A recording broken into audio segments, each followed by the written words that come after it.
एक समय की बात है जब मोदी सरकार ने जम्मू कश्मीर का विशेष अनुच्छेद 370 हटा दिया था। उसको लेकर सुप्रीम कोर्ट में अनेक याचिकाएं लगी थी।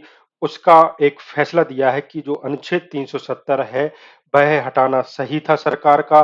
धारा 370 एक इतिहास बनकर रह गया है। इसके बारे में हम बात करेंगे दोस्तों। आपकी विभिन्न प्रतियोगी परीक्षाओं के लिए यह महत्वपूर्ण होने वाला है यह वीडियो।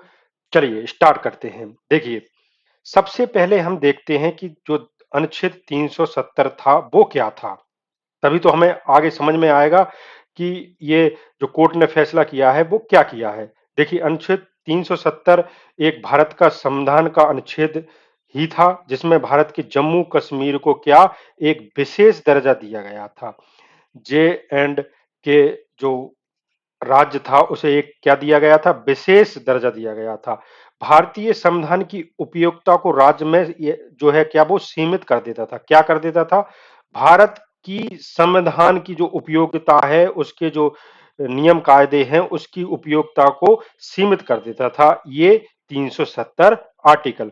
इसके तहत एक प्रावधान तैयार हुआ जिसमें भारत के संविधान का कोई भी अनुच्छेद जम्मू कश्मीर जम्मू कश्मीर पर लागू नहीं होगा, सिवाय अनुच्छेद 1 के जो यह कहता था कि भारत राज्यों का एक संघ है। केवल उसमें लिखा हुआ था, अनुच्छेद 1 में लिखा हुआ था कि जम्मू कश्मीर भारत राज्यों का एक संघ है। हम आगे आगे देखेंगे ये संघ ही क्यों था, देखेंगे हम।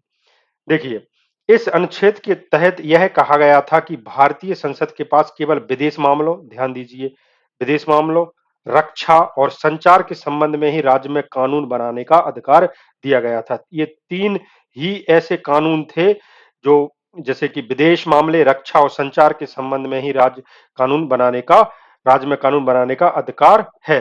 साथ ही इस अनुच्छेद के तहत इस बात की भी सीमा थी कि इसमें संशोधन कैसे किया जा सकता है।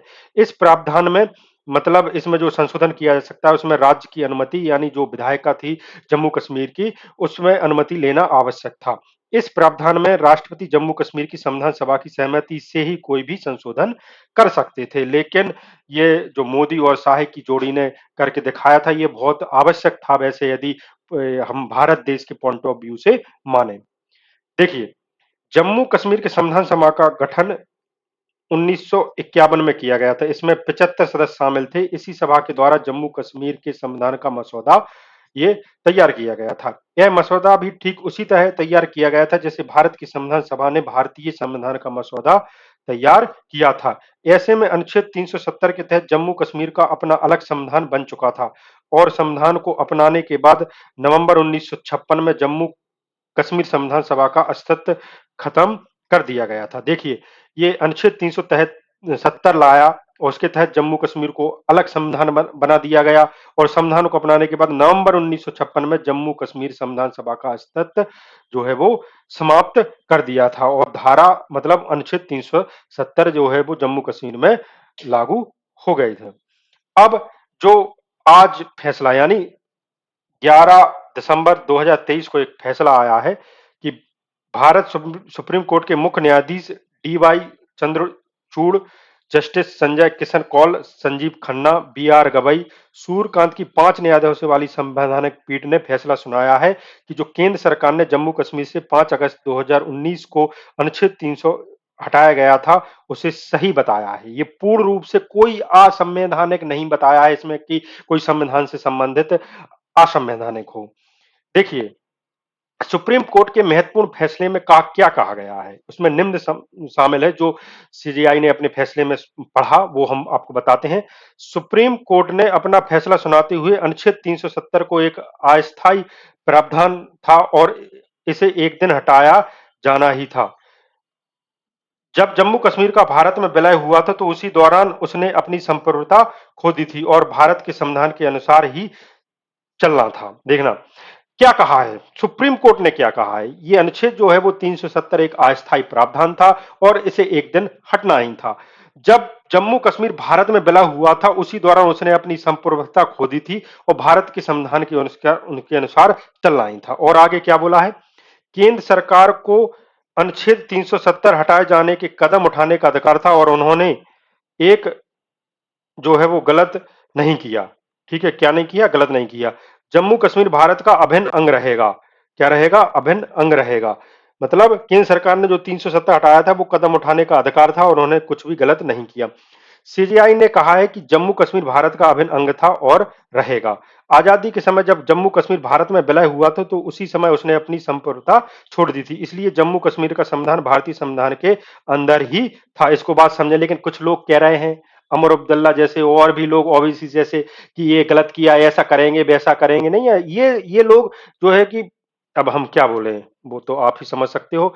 अनुच्छेद 370 का अस्तित्व समाप्त होने की अधिसूचना जारी करने की राष्ट्रपति की शक्ति जम्मू कश्मीर संविधान सभा के भंग होने के बाद भी बनी रहती है। ठीक है, समझे?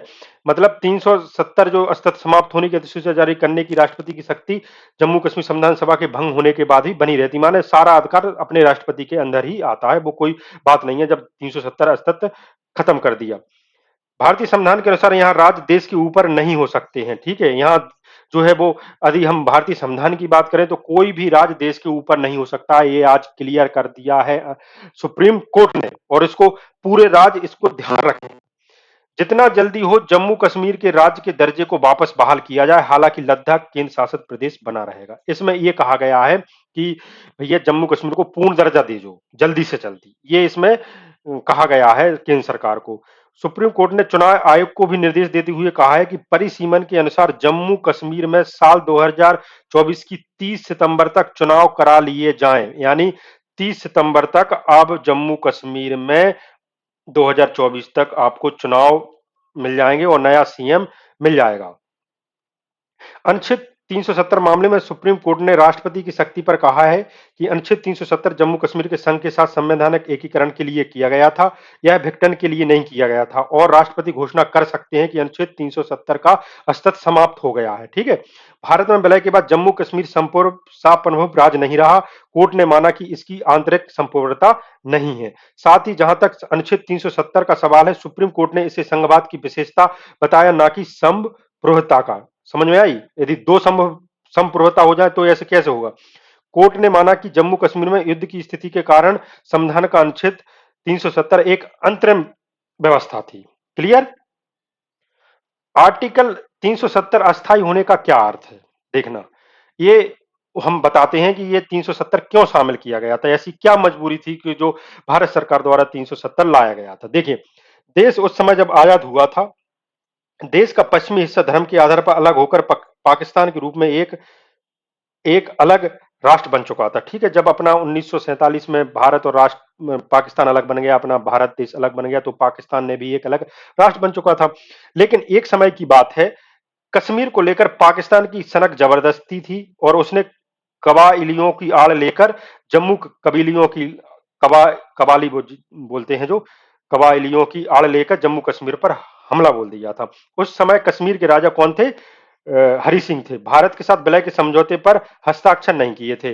जब भारत का जो सभी राज्य उसमें विलय हो गए थे अपने भारत सरकार में, लेकिन इन्होंने समझौता नहीं किया था क्योंकि राज्य मुस्लिम बहुसंख्यक थे, लेकिन राजा हिंदू थे। ठीक है, यहाँ राजा ही थे और इन्होंने अपना विलय नहीं किया था। अब आगे चलकर क्या हुआ कि ऐसे में पाकिस्तान ने मौके का फायदा उठाते हुए एक बड़े भाग पर कब्जा कर लिया था। ठीक है, जो जम्मू कश्मीर है, कश्मीर का हिस्सा, बहुत सारा हिस्सा पाकिस्तान के पास है। युद्ध के हालात के बीच राजा हरि सिंह ने भारत से बात की, भारत के प्रधानमंत्री से बात की और भारत से सहायता मांगी और भारत में विलय की बात मान ली। लेकिन उन्होंने कुछ शर्तें मान ली, शर्तें थी कि एक विशेष दर्जा हो। वो उसी कारण से ये 370 भारत को मजबूरी में ये अनुच्छेद किया गया था, जो कि अस्थायी था। आज सुप्रीम कोर्ट ने इसका निर्णय दिया। भारत ने अपनी सेनाएं भेजी और पाकिस्तान को जम्मू कश्मीर के अन्य हिस्सों पर कब्जा करने को रोक दिया। जो भी जम्मू कश्मीर के अन्य हिस्से थे, भारत ने अपनी सेनाएं भेजी और पाकिस्तान को क्या है, वापस खदेड़ दिया। राजा हरि सिंह से समझौते के तहत जम्मू कश्मीर की अस्थायी तौर पर विशेष दर्जा दिया गया था। इसी अस्थायी समझौते के तहत आर्टिकल 370 लाया गया और जम्मू कश्मीर को विशेष शक्तियां दी गई थी। अब थोड़ी बहुत समझ में आ गई है आपको कि 370 की जो धारा क्यों लाया गया था। ठीक है ना? अब इसके तहत राज को एक अलग संविधान था भाई। ठीक है ना? अलग राजध्वज था, राज के अंदरूनी मामलों में स्वायत्ता का अधिकार था। ठीक है ना? आर्टिकल 370 को भारतीय संविधान के भाग 21 में अस्थायी, ट्रांजिशनल स्पेशल प्रोविजन के तौर पर जोड़ा गया। इसमें प्रावधान दिया गया कि राज्य विधानसभा जब चाहे आर्टिकल 370 को हटा सकती है और ऐसा करने में राज्य में भारतीय संविधान के सभी प्रावधान लागू होंगे। वही हुआ है, ऐसा ही फैसला मुख्य न्यायाधीश ने अपने फैसले में जानकारी जो दी है। ठीक है ना। अब क्या हुआ, जब अमित शाह ने ये आर्टिकल 370 हटाया तो उस समय जम्मू कश्मीर में राज्यपाल का शासन था, राष्ट्रपति शासन लागू हुआ था। तो भाई, चाहे राज्य की विधायिका हो या तो राज्यपाल हो, वो तो उसकी अनुमति आवश्यक थी, तो उसने राज्यपाल द्वारा अनुमति ले ली थी और 370 हटा दिया था। इतना किया था अमित शाह जी ने, और तो ऐसा इतना बड़ा कोई काम किया नहीं है। ठीक है ना। लेकिन उन्होंने अपनी दिमाग से ये 370 धारा हटाई, ये ही बहुत ही तारीफ काबिल है। ठीक है। केंद्र सरकार ने राष्ट्रपति के आदेश पर 5 अगस्त 2019 को आर्टिकल 370 को निरस्त कर दिया। जम्मू कश्मीर को विशेष राज्य का दर्जा देने वाले इस आर्टिकल को हटाए जाने का अधिकतर लोगों ने सही फैसला बताया। हालांकि देश के कई इलाकों में इसका विरोध भी उठा। अदालत में कई याचिकाएं दाखिल की गई। पाकिस्तान में भी भारत के इस फैसले का विरोध हुआ। जो पाकिस्तान में फैसला विरोध हो और फिर अपने देश के उस फैसले को विरोध करें, तो ये क्या है कि ये दोगलापनी है। ठीक है ना। वो आप समझ सकते हैं कि 11 दिसंबर 2023 को, आज ही के दिन, सुप्रीम कोर्ट ने 23 याचिकाएं लगी थी, उन पर फैसला अपना दे दिया है और हमेशा के लिए धारा 370 एक इतिहास बनकर रह गया है। ठीक है। ये केंद्र सरकार की बहुत बड़ी उपलब्धि है, मोदी सरकार की। अब हम देख लेते हैं इसका क्विज। केंद्र सरकार की अनुशंसा पर राष्ट्रपति द्वारा, मतलब केंद्र सरकार की अनुशंसा तो नहीं होगी, केंद्र सरकार ने राष्ट्रपति के आदेश द्वारा 370 को कब हटाया? ये हटाया था आपका, इसका सही आंसर आप देख लें। ये हम कुछ और शामिल, इस प्रकार के जो टॉपिक शामिल किया करेंगे दोस्तों, हम इसमें और कोशिश किया करेंगे कि और कुछ शामिल किया करें। ठीक है। जिससे कि आपको प्रैक्टिस हो सके और इस प्रकार के वीडियो आपको बहुत ही अधिक मिलते रहें, जिससे कि आपको कंपटीशन की तैयारी अच्छे से हो। ठीक है। और ये 5 अगस्त 2019 को हटा दिया था। ठीक है ना। ये पूर्ण रूप से।